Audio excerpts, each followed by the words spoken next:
Buenas noches. Gracias por toda su solidaridad, por todos sus mensajes en este momento de gran dolor por el que hemos pasado con la pérdida de nuestro hermano Fabio Alduey Sierra, a quien acabamos de sepultar en la República Dominicana, luego de una ceremonia en la funeraria Blandino y encuentros familiares, en fin, todos los protocolos de un muerto que todos apreciamos mucho y que he recibido muchas condolencias de mucha gente que me ha escrito y que sería ahora mismo muy larga la lista para enumerar, pero sí les doy las gracias a todos y a Manuel Ruiz en particular por su labor de conducción de este espacio en mi ausencia, que es una costumbre en cada hogar de los neoyorquinos y que a todos debemos nuestra transmisión. Bien, primero quiero comentar que encuentro a Washington Heights declarada zona amarilla por el coronavirus.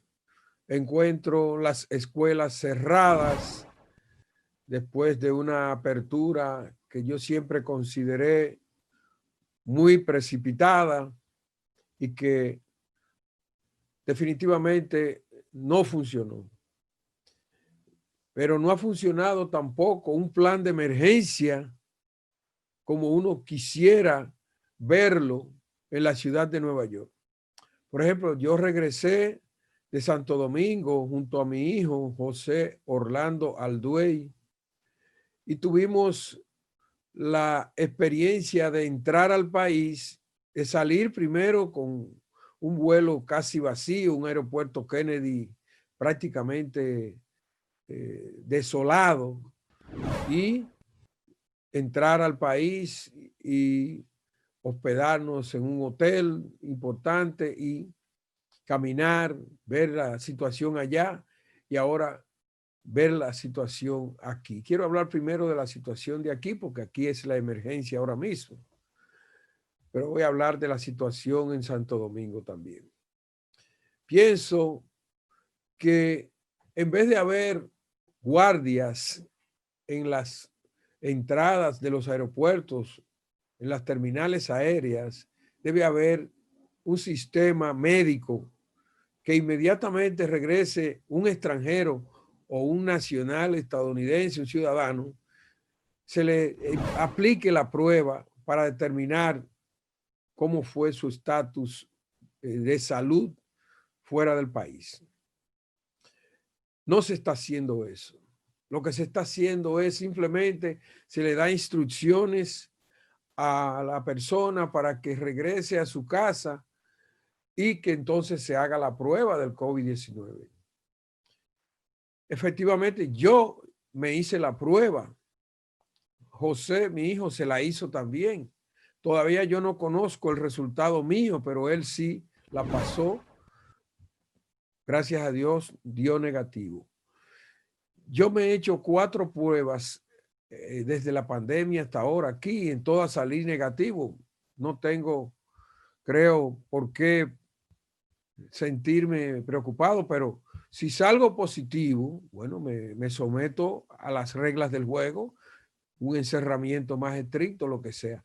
Pero si tuviese positivo y estoy en contacto con mi familia, yo estoy pegando el coronavirus sin darme cuenta, porque en lo que la prueba está, yo pudiera estar contaminado y entonces traspasarle ese virus maligno a cualquier otra persona, aunque yo no tenga síntomas, como es la costumbre a veces de este mal, que algunos contaminan y ni siquiera muestran señales, y entonces andan caminando sin hacerse la prueba y contaminando a otro que a lo mejor sí le da con fuerza y puede hasta matarlo.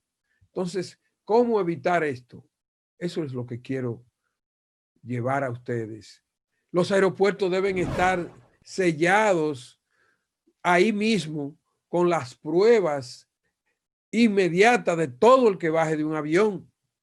No es con una tropa militar para que oriente a la gente y entre al país sin prueba. Es ahí.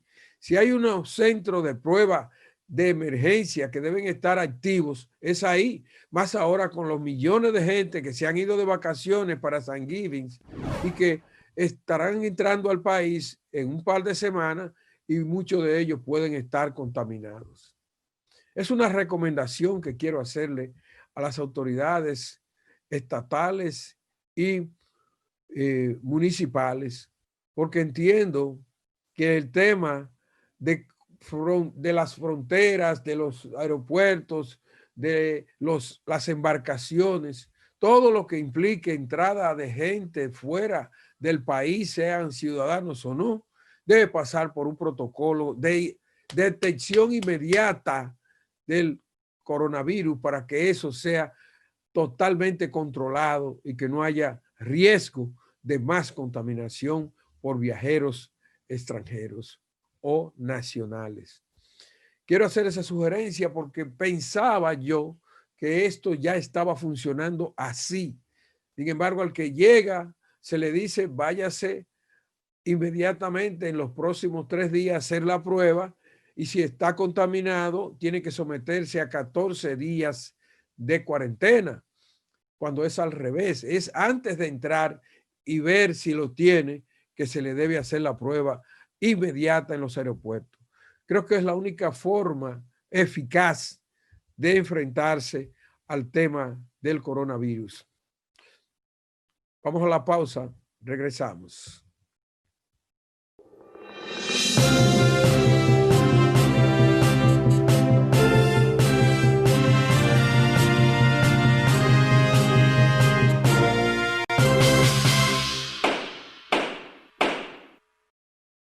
El Gobierno de Nueva York.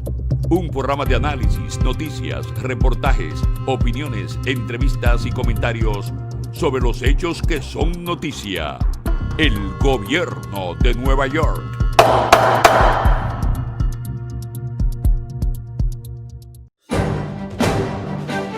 Un programa de análisis, noticias, reportajes, opiniones, entrevistas y comentarios sobre los hechos que son noticias. Con la conducción de José Alduey, porque la prensa es equilibrio y contrapeso de la democracia. El Gobierno de Nueva York, de lunes a viernes a las 4 de la tarde.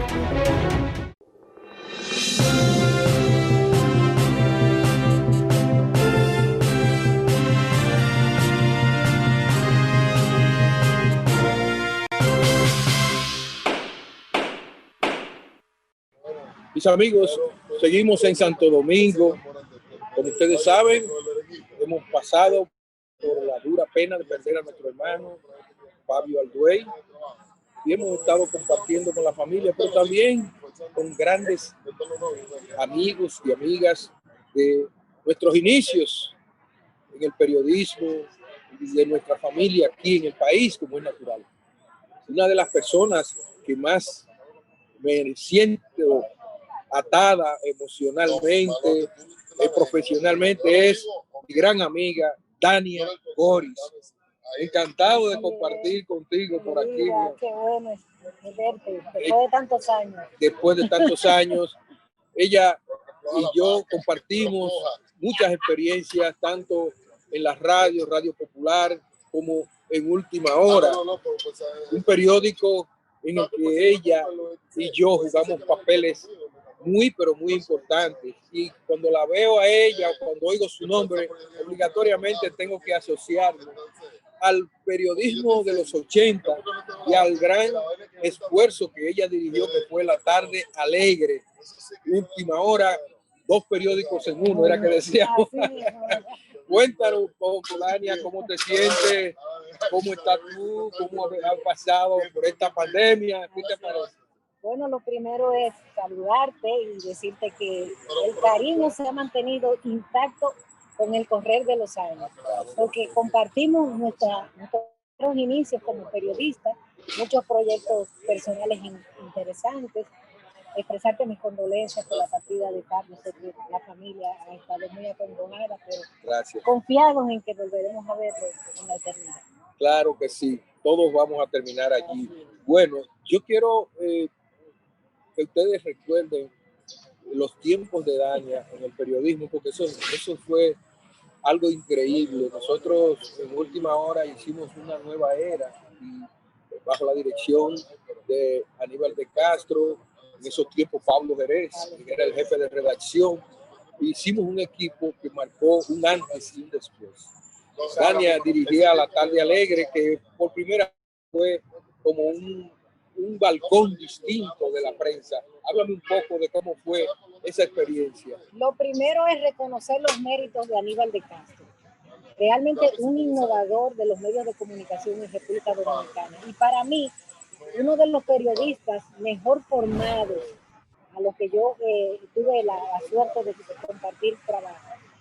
Aníbal tuvo la posibilidad de formarse tanto aquí en la Universidad Autónoma de Santo Domingo como viajar hacia Inglaterra, donde tuvo conocimientos que se pusieron en práctica aquí y que le dieron al país el primer proyecto en el cual un periódico tenía la parte informativa per se y aparte un suplemento dirigido a la familia, pero que tenía contenido también para el turismo, para los espectáculos, para los sociales y para la familia. Dos periódicos en uno, como recuerda Alduel, que era La Última Hora, La Tarde Alegre. Las mujeres agarraban La Tarde Alegre, la abrían y los hombres se iban a ver sus deportes, sus noticias. Fue una etapa que hizo un antes y un después en el periodismo de República Dominicana y que le abrió el camino a todo lo que ustedes ven de esta explosión de medios informativos destinados a tratar temas de entretenimiento y de sociales.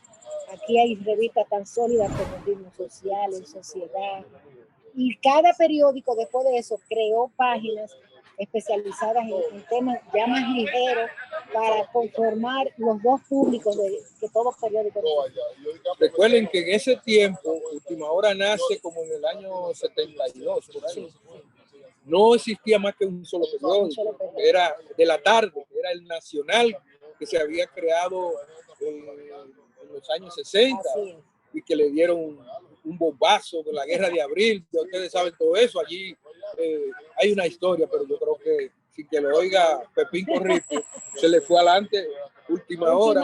Por primera vez se fue adelante del Nacional cuando nació La Tarde Alegre, porque se deslumbró con todo el contenido que yo tuve la suerte de que Aníbal delegara en mí, crear todo lo que iba a ser ese niño soñado que él tuvo, que era La Tarde Alegre, que tenía literatura, que tenía espectáculos, que tenía sociales, pero que tenía también temas de salud, tenía temas sobre sexo. Señores, ahí en La Tarde Alegre comenzó la doctora Nancy a trabajar a través de mí. Nancy Álvarez, que ustedes conocen. La doctora Nancy, esa señora comenzó a través de una sección que se llamaba Hablemos de Sexo, que le trajo muchos problemas a mi directora Aníbal de Castro, porque la iglesia se molestaba mucho porque nosotros sabíamos el tema del sexo como un derecho humano. Claro. Y era la primera vez que se hablaba tan abiertamente del tema. Esas fueron de las primeras días de la tarde. Esto es así, mis amigos, y honestamente nosotros, no solamente por decirlo, los surveys que se hacían entonces, las encuestas, demostraban que Última Hora se había robado la tarde y que había hecho un periodismo vibrante, un periodismo, pero eso era la parte, La Tarde Alegre. Pero si yo empiezo a hablar de lo que era la parte política, que era donde nosotros hacíamos análisis noticiosos, el periódico marcó toda una línea de trabajo de profundidad,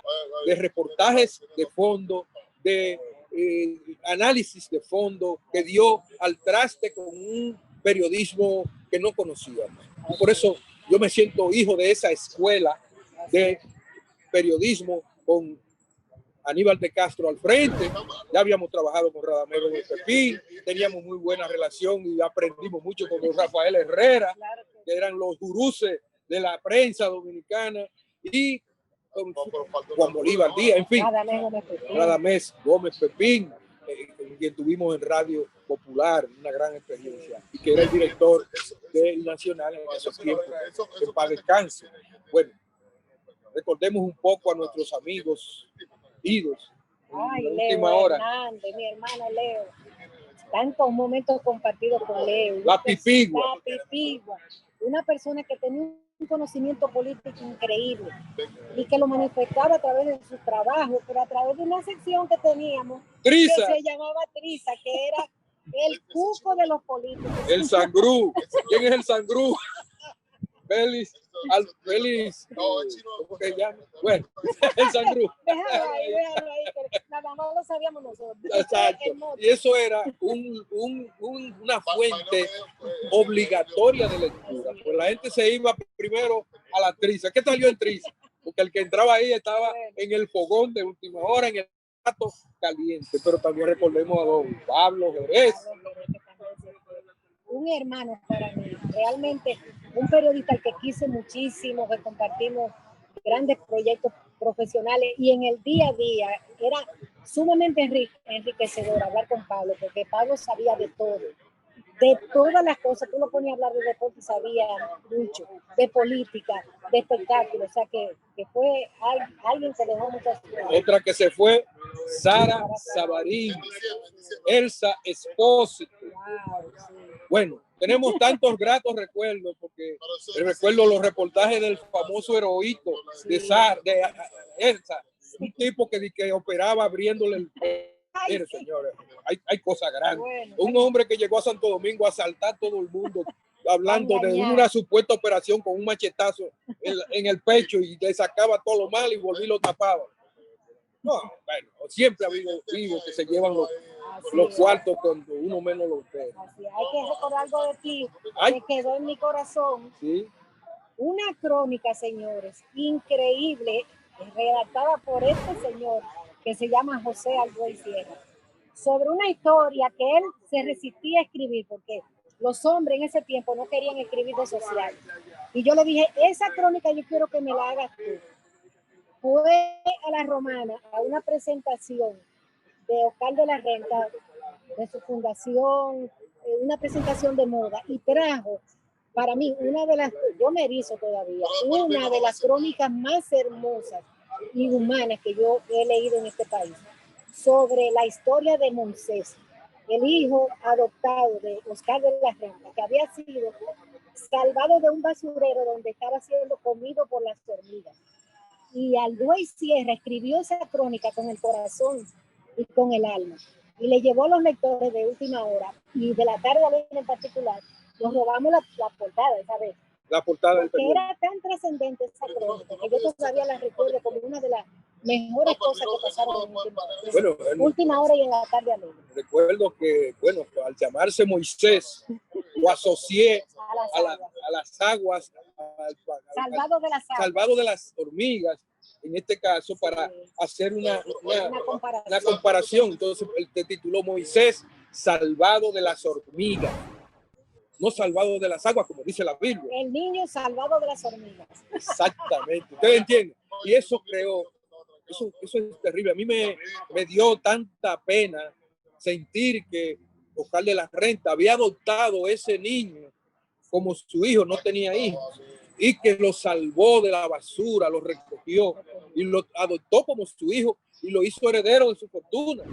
Señores, ese era el ángulo periodístico más logrado de una experiencia con una veterana como Dania Goris, de veteranos como Pablo Jerez, Aníbal de Castro, Osvaldo Santana, La Pipigua, Sara Sabarín, Cándida Ortega, Cándida Figueroa, Héctor Linares, en fin, y todos nuestros amigos de esta generación de los 80 que hicieron cada uno un pedazo de la historia de este última hora glorioso que hizo del periodismo una nueva escuela. Mis amigos, quisiera seguir contando cosas, pero reunir en algún día todos esos reportajes que yo escribí y todas esas historias, todas esas crónicas y hacerlo llegar a las nuevas generaciones de periodistas, porque Yo creo que hay mucho material ahí como ese, que está Dania Boris, que yo creo que pueden ser de muchos ejemplos de cómo se hace un periodismo en América Latina, en el Caribe, con vibrante emoción, con deseos de cambio y de transformación social. Bendiciones. Gracias, Dania, mi hermana. Dios te bendiga. Un mensaje lindo a toda la comunidad dominicana que está luchando contra la pandemia del COVID. Ustedes son una inspiración para nosotros aquí. Vamos a pasar este mal momento y vamos a llegar a la luz después del túnel. Sí, Señor. Confiemos en que habrá paz mental, psicológica, emocional y que volveremos a la normalidad después de la vacuna, controlando la pandemia. Mientras tanto, me voy a poner mi careta, que ya terminamos, Dani. Yo me pongo la mía también. Hasta la próxima. Cuidémonos. Bendiciones.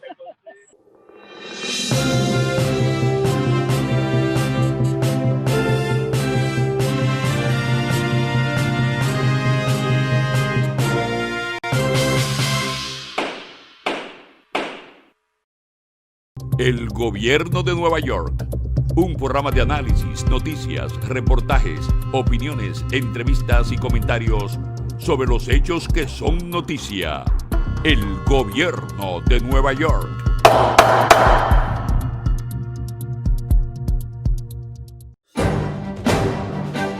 Un programa de análisis, noticias, reportajes, opiniones, entrevistas y comentarios sobre los hechos que son noticias. Con la conducción de José Alduey, porque la prensa es equilibrio y contrapeso de la democracia.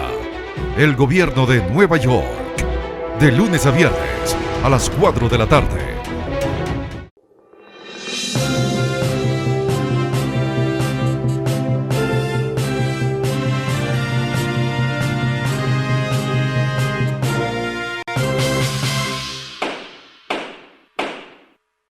Trasladan barco atracado durante 7 años en el puerto de Boca Chica.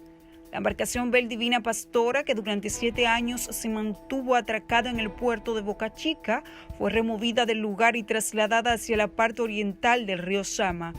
La embarcación ocupaba los muelles 4 y 5 e impedía la llegada de otras embarcaciones a ese puerto, uno de los 3 de esta naturaleza que sirve a la capital y es utilizado para la importación y exportación de carga. El buque, que data de una fabricación del año 1983, fue removido en coordinación con la Armada de la República Dominicana, la Refinería Dominicana de Petróleo y la compañía de remolcadores Fixer, entre otras entidades.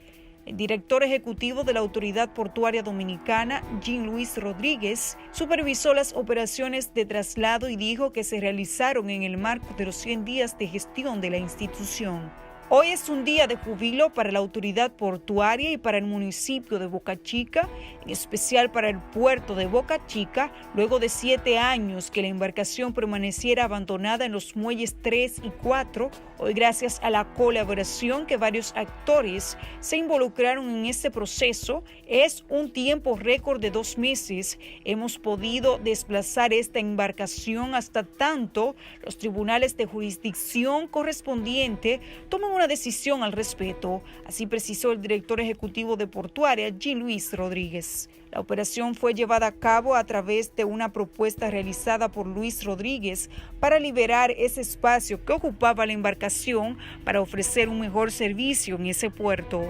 Jean Luis Rodríguez además agradeció a todos los involucrados en este proceso y reafirmó el compromiso de seguir contribuyendo para un mejor funcionamiento de la institución. Expresó: estamos cambiando en la autoridad portuaria y tenemos el compromiso de impulsar grandes proyectos en favor de todos los puertos del país, gracias a todos los que han sido parte de este hecho histórico, así enfatizó el servidor público.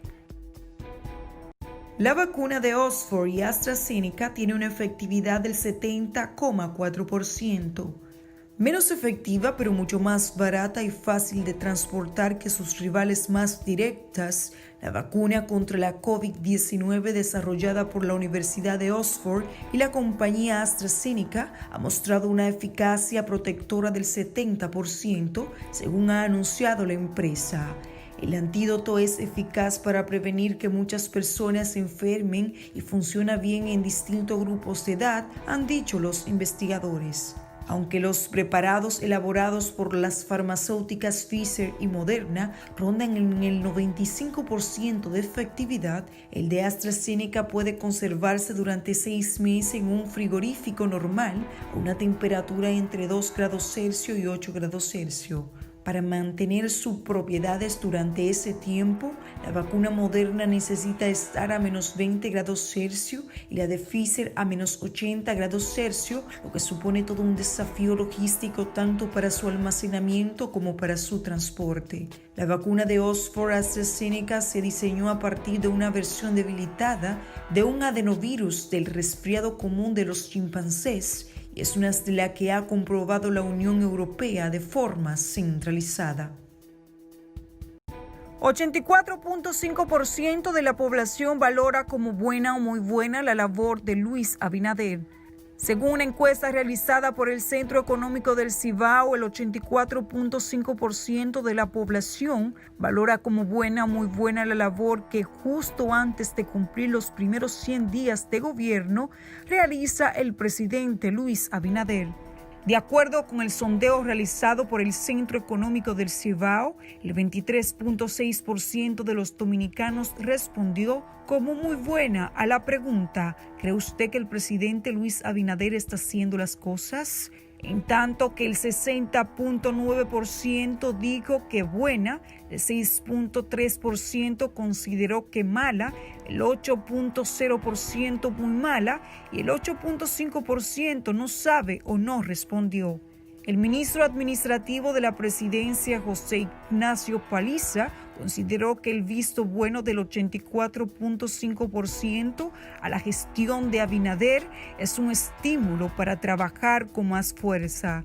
Así también el funcionario ponderó los resultados que reflejan que un 80.5% cree que el jefe de Estado lleva al país por el camino correcto y un 60.4% que califica como buena la gestión que desarrolla Abinader, así logrando sus acciones de servicio público, que en estos casi 100 días de gobierno, un 80.8% considere que la imagen del mandatario ha mejorado.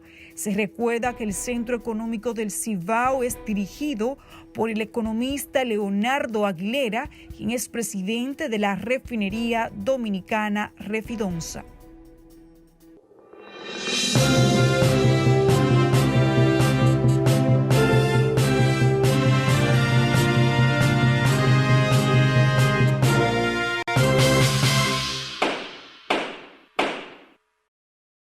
El Gobierno de Nueva York. Un programa de análisis, noticias, reportajes, opiniones, entrevistas y comentarios sobre los hechos que son noticia. El Gobierno de Nueva York.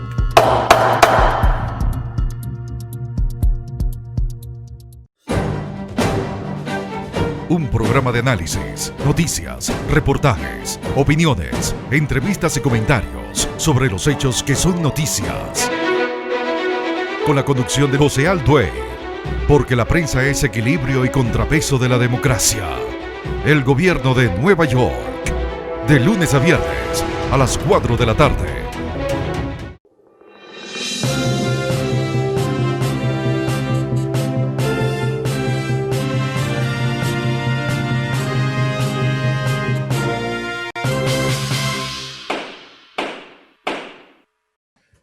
Mis amigos, tengo el honor de presentar en este momento a toda una personalidad de la República Dominicana que nos visita en Nueva York, el doctor Ricardo Nieves. Buenas noches, Ricardo. Buenas noches, mi querido colega y hermano Alduey, aquí entre líderes. Sí, señor. Un abrazo. Un abrazo. Estamos mirando con gran interés y seguimiento el tema de la justicia en la República Dominicana. Y estamos preocupados por saber la opinión de Ricardo Nieves, quien sonó bastante fuerte como un posible fiscal o procurador de la administración de Luis Abinader. Primero, ¿por qué tú crees que no te nombraron? Y cómo tú ves hasta ahora el desempeño de la justicia. Bueno, primero agradecer a todos los televidentes de Entre Líderes y saludar a toda la comunidad dominicana aquí. Un abrazo muy fraterno para todos. Bueno, Alduey, yo pienso que cuando mi nombre sonó para procurador, que en realidad sonó, no estaba en la agenda del gobierno, no porque fuera malo o bueno, sino porque para hacer este primer ensayo de una procuraduría independiente, quizá yo no era una persona de confianza completa, ¿no?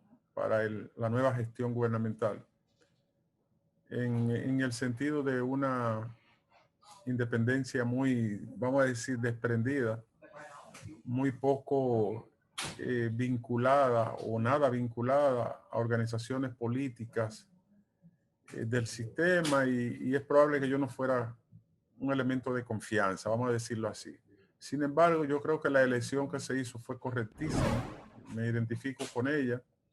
Conozco a Miriam Germán Brito, sé de su integridad, de su honestidad, de su preparación, de sus años en el ejercicio. Y también, como he dicho en otro escenario, el presidente de la República se la jugó porque colocó a una procuradora que no conocía ni había hablado con ella nunca, ni tiene ningún vínculo personal y mucho menos político. Creo que el país en ese sentido avanzó y fue una promesa cumplida que el presidente pudo concretar. Correcto. ¿Cómo tu viaje a Nueva York está vinculado a tu agenda de trabajo con la Marcha Verde o a qué tipo de agenda? No, este viaje esta vez ha sido un viaje de salud familiar, corto, y desde el primer momento hemos estado en esos menesteres, ¿no? De relativos y vinculados a la salud de mi esposa. Todo ha ido bien, gracias a Dios, y es una estadía muy corta, además del invierno, muchos trabajos, pero siempre me siento con este cordón umbilical con la comunidad dominicana muy, muy atado, muy vinculado a la gente de aquí. Y volveremos a principio de año, Dios mediante, ya con más tiempo y con unas vacaciones más largas. Excelente. Muy bien, Ricardo. Se cumplen los primeros 100 días de la administración del presidente Luis Abinader, el primer gobernante elegido después de la pandemia en el mundo, y la caída del poder del PLD después de 20 años en la conducción política del Estado. ¿Cuál es tu valoración tanto de la nueva gestión como del comportamiento de la justicia frente al PLD? Bueno, una valoración bien sintética, resumida de este acontecimiento, también nos añade que es el primer presidente nacido después de Trujillo, de la caída de Trujillo. O sea, nosotros habíamos estado en un círculo de personas muy coetáneos y contemporáneos que pertenecían a una generación completa. Esta vez asumió un presidente más joven y que había nacido después de 1961. El presidente tiene 53 años. El PLD, como partido hegemónico, ejerció el poder de manera formal dentro de la legalidad. Iba a elecciones, creaba leyes, creaba instituciones, pero cuando él tenía que violar la ley, la violaba, y cuando tenía que desoír las instituciones, las desoía o las anulaba, y se convirtió en un partido hegemónico, monolítico, que disponía y ponía según su conveniencia. Eso le permitió un albedrío y una libertad en una sociedad sin control, en un estado con muy pocas válvulas para controlar los desmanes del poder. Le permitió llevar a cabo una obra que en términos de construcciones y de obras públicas es una obra que puede valorarse como positiva. Sin embargo, el PLD le dio la espalda a los principios éticos del ejercicio político que había fundado su progenitor, el profesor Juan Bosch, y se le fue la mano. Y la corrupción sacó al PLD del gobierno, entre otros factores y coyunturas que se dieron, pero el rechazo de la clase media, media baja y de los sectores empobrecidos que tenían también conocimiento de esto, hizo saltar al PLD del poder.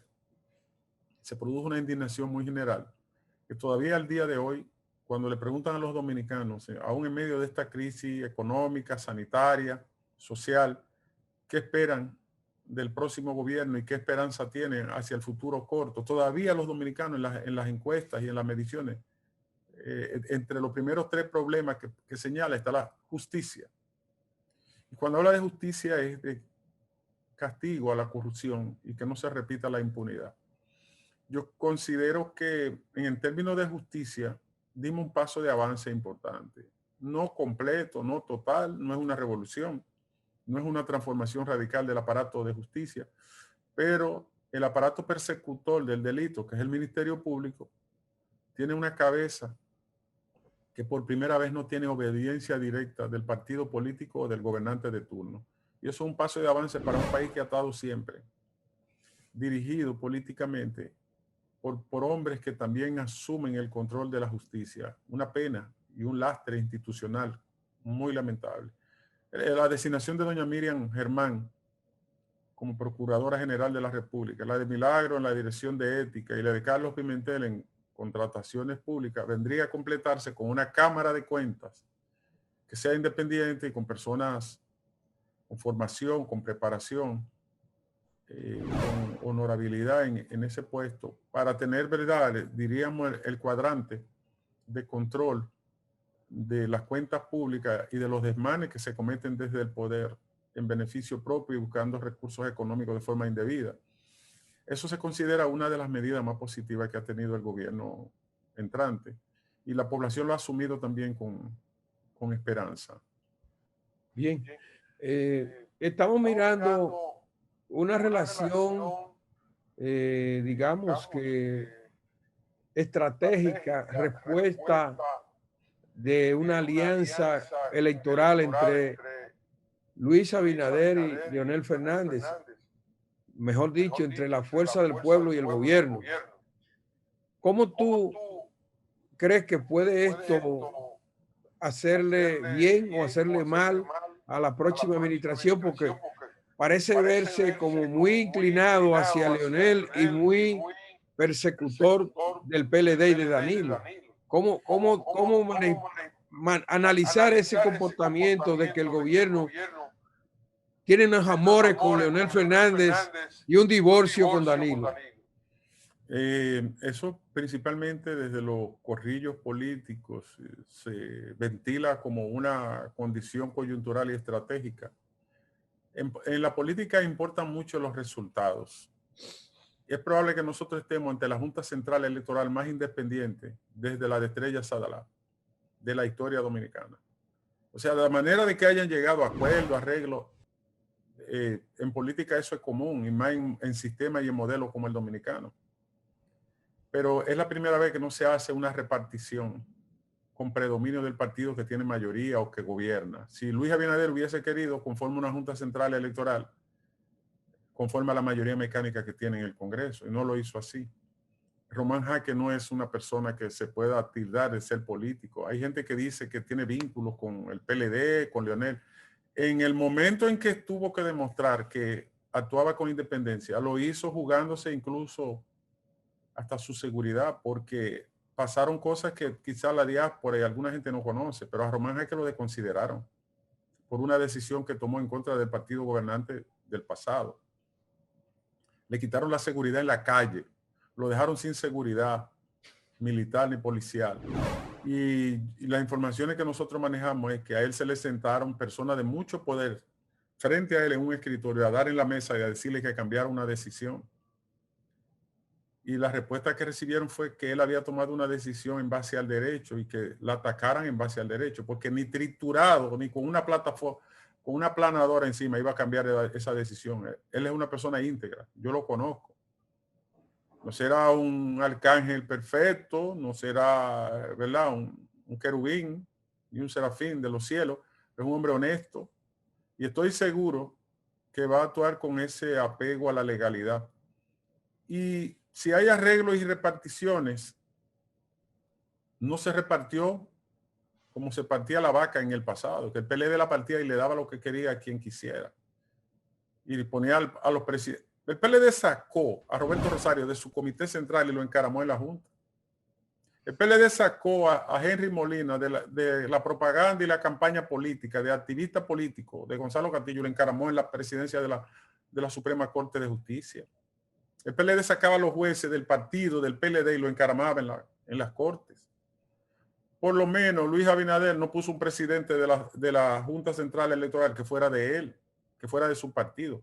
Ni puso un procurador tampoco que fuera del PRM. Entonces, yo digo que son pequeños pasos, pequeñas batallas en el discurrir institucional que uno tiene que aplaudir, porque en el pasado era la decisión hegemónica de un partido que repartía y dejaba lo que quería, con unas consecuencias nefastas, porque mire lo que pasó en nuestro país el 16 de febrero, abortándose las elecciones, casi nos expone a una conflagración civil. Si ahí no se actúa con cautela, moderación, y si no se dan los discursos oportunos y pertinentes en el momento en que las elecciones fueron frustradas, todavía nadie sabe lo que hubiese pasado en nuestro país. Luego de abortar las elecciones, ya ustedes vieron todas las inconsistencias, una junta que no respondió a la exigencia del momento, que no tuvo la valentía para enfrentar el poder. Entonces, ese es un trauma que pudo haberse evitado si se hace una Junta Central Electoral con personas independientes, idóneas, sin miedo. Y creo que en ese sentido no es quizá lo que uno aspirara, no es lo que uno haya idealizado, pero siendo justos, creo que en ese sentido se han dado pasos de avance importantes que no debe de perder la sociedad y el pueblo dominicano. No podemos permitir nunca más que vengan a poner en esos puestos clave que requiere de personas independientes a cuadros políticos. Eso no puede ocurrir y no debe de volverse a ese retroceso que lamentablemente padecimos. Bien. Ricardo, la valoración tuya sobre el toque de queda y la pandemia, algunos políticos han sugerido, el propio Fernández, que debe quitarse el toque de queda porque no hay en Nueva York eso. Él dijo que acaba de venir de aquí. Yo acabo de venir de allá y veo que hay un sistemático chequeo de los vehículos. Creo que arrestan unos 500, 600 personas diarias. Algunos dicen que esto es un negocio. Otros entienden que el país, por la cultura de romper disciplina, el protocolo social, necesita esto. ¿Cuál es tu valoración? Bueno, es una opinión la que tengo y por lo tanto, como es una opinión, no es una verdad sembrada, ni es una verdad de piedra. Pero mi opinión es que si nuestro país lo abren como quieren alguna gente, ¿no? Y como algunos líderes políticos se han manifestado, para mí sería catastrófico. En las condiciones sociales, en la sociografía de la dominicanidad, me resulta temeroso. Mira, la escuela abrió la parte administrativa y burocrática de algunas escuelas y ya yo sé de 3 centros donde ha habido que llamar a todo el personal porque se han contagiado. El personal administrativo de las escuelas. Imagínate una apertura, una semipresencialidad de las escuelas. Para mí sería de un pronóstico sumamente peligroso, delicado. No quiero escandalizar, pero miren, nuestro país tiene un tremendo problema de indisciplina. Puede haber negocio, puede ser que macuten en estos requerimientos y en estas medidas restrictivas, puede darse de todo. Pero la generalidad es que una apertura de puertas abiertas sin control y rigor sería un tremendo riesgo y peligro. Porque nosotros conocemos el espíritu de nuestra gente y sabemos, pero venga acá, Alduey, disfrazaron un centro nocturno de diversión y lo disfrazaron de una iglesia pentecostal. Y adentro había juca y bebida y baile a 2 manos y cuando la gente creía que era una iglesia que estaba orando ahí. Imagínate la capacidad de imaginería que tiene el dominicano para violar las normas. Yo creo que sí puede flexibilizarse algunas medidas con respecto, por ejemplo, al mundo del espectáculo, del arte, el mundo de la diversión. Los artistas están muy en una situación calamitosa. Yo creo que puede también en términos del turismo, con controles, con protocolos, con seguridad, puede también abrirse de una manera paulatina y sostenida.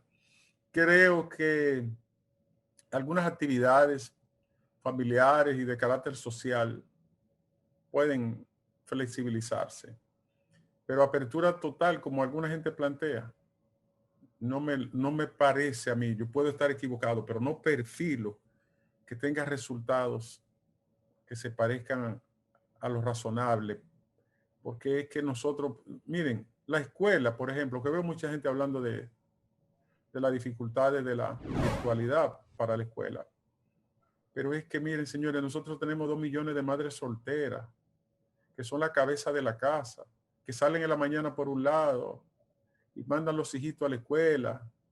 Y esos niños, ¿quién los controla? ¿Quién está bajo la tutela de ellos, andando en el barrio, andando en la calle, cuando salen de la escuela, por ejemplo? Entonces, es que nosotros tenemos una fractura social, una deuda social muy grande. Nosotros tenemos mucha pobreza, Luis. Hay gente que ve el crecimiento económico y las 3 o 4 torres que hay en la capital y cree que somos ricos. No, nosotros somos un país de mucha pobreza. Y el principal elemento para medir la pobreza es que nosotros no tenemos 6 grados de escuela primaria como promedio general de la nación. Nosotros tenemos 5,5 grados. Esa es la realidad, que puede ser dolorosa, triste, pero es la realidad. Y claro que eso repercute en el comportamiento del colectivo. En términos sociales existe la realidad y lo real. La realidad es lo que se ve delante, lo que se percibe, pero lo real es lo verdadero que está detrás. Y eso a mí me preocupa. Es verdad que estamos en el trópico y que el comportamiento del virus ya se sabe que en los países fríos y donde se registran temperaturas frías, tiene un comportamiento distinto, pero aún así nos preocupa seriamente. Estamos en el juicio Odebrecht, que como todos sabemos es el juicio sobre los sobornos de la compañía constructora de los últimos 20 años en la República Dominicana y que han generado mucha controversia, pero que nunca se le ha visto con el debido respeto, porque fueron iniciados en la pasada administración, preseleccionados los acusados, unos liberados a conveniencia, incluyendo al actual presidente del PLD, Demito Clemontaz, y en la administración de la justicia, Danilo Medina. ¿Cómo tú ves ahora el juicio de Odebrecht que se ha estado continuando, Ricardo? Precisamente el lunes el Ministerio Público solicitó que se tratara de incorporar a Marco Vasconcelos, denunciado y señalado por Ángel Rondón como el hombre cabeza y cerebro, y en realidad lo era, de Odebrecht en la República Dominicana, y que tenía conocimiento de todo. Y a propósito de esas declaraciones de Rondón, de que si a Vasconcelos no lo dejaban salir por el aeropuerto tranquilamente, lo que iba a ocurrir era que se iba a caer el gobierno del involucramiento que había a nivel político y que iba a afectar todo el sistema político. Y yo le creo a Rondón, porque eso lo hemos leído en las delaciones y en los debates que se han dado en Brasil. Incluso en las delaciones premiadas se habla de 28 personas en la República Dominicana y solo hay en este momento 6 procesados. Esa solicitud del Ministerio Público de que se incorporara ese elemento para citar al señor Marco Vasconcelos Cruz hubiese sido lo adecuado desde el inicio, pero a Vasconcelos lo dejaron ir, porque siendo él el cerebro de Odebrecht tenía demasiada información. Y está claro que la gente que más se favoreció de los contratos y los sobornos fue la gente que tuvo más tiempo gobernando. Entonces, lamentablemente, Alduey, y la sociedad dominicana está muy clara en eso. Ahí faltan demasiadas personas. No se hizo ni siquiera una auditoría a un retrete No se hizo una auditoría a 2 kilómetros de carretera en nuestro país. No se investigó Punta Catalina. Después de tenerla en el expediente, la sacaron. Nosotros los vimos en la página 14. Pero la sacaron. Se formó una comisión espuria y legítima de prestantes ciudadanos del país, de empresarios, directores de medios, de instituciones de la sociedad civil, que no tenía ninguna vinculación legal ni tenía fundamento para existir, pero se creó esa comisión para que supuestamente analizara Punta Catalina. Al final, uno de los miembros de esa comisión terminó administrando a Punta Catalina. Y los demás, todo el mundo sabe quiénes son: Agripino, Lafinjos, el mismo señor del CONET, Brache. O sea, el proceso de Odebrecht ha sido una farsa. Ha sido un montaje, un teatro de mala muerte. Ha sido una mentira disfrazada de legalidad con una corta extensión de a dónde debió de haber llegado. En sentido general, estamos acudiendo a la parte final de un proceso que desde el inicio salió, como dicen para allá, calimocho, mal estructurado. El presidente del PLD hoy admitió que recibió dinero, pero lo dio al partido. Y así sucesivamente. Yo creo que lamentablemente es un desfase y un teatro lo que ha ocurrido con este caso. Bien, Ricardo Nieves, no queremos tomarte más tiempo. Sabemos que estás en una agenda restringida y que tienes muchos temas que tocar, pero no podemos seguir. Esperamos un mensaje tuyo a la comunidad de la diáspora que se ha quedado con el moño hecho en el nuevo gobierno. Bueno, la diáspora siempre la dejan con el moño hecho y eso es una pena. Lo que quiero enviarles un saludo de mucha felicitación, de abrazos muy fraternos a todos y a todas los dominicanos que residen aquí, de todos los colores, de todos los partidos, que valoramos enormemente el esfuerzo que ustedes hacen por nuestro país, sus aportes que son invaluables, incalculables, y que no pierdan la esperanza que debemos de tener mejores días, aún en medio de esta situación que nos afecta a todos, ¿no? Como el COVID. Y esperar que no le dejen con el moño hecho a la gente que merece estar en puestos importantes al servicio de toda la comunidad y de la nación. Bien, muchísimas gracias.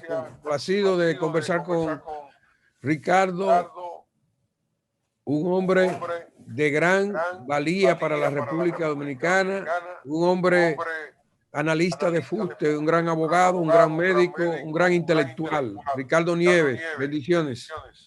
Igualmente, hermano, muchísimas bendiciones también. Bien.